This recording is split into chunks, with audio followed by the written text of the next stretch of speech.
ठरलं तर मग या मालिकेच्या पुढील भागात आपल्याला पाहायला मिळणार आहे की सायली विचार करत असते की तो आवाज नक्की कोणाचा असेल.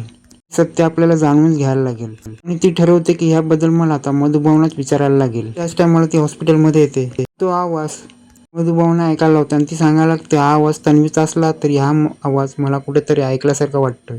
त्याच टायमाला मधुभाऊ सायलीला काहीच रिस्पॉन्स देत नाहीत आणि त्याच टायमाला तिथे अर्जुन येतो आणि तो अर्जुन सायलीला सांगतो की आपल्याला आता खूप वेळ झालाय, आपण आता जाऊया. सायली खूप ट्राय करते पण मधुभाऊ कायच बोलत नाहीत आणि आता अर्जुन सायलीला हॉस्पिटलमधून घरी घेऊन जातो.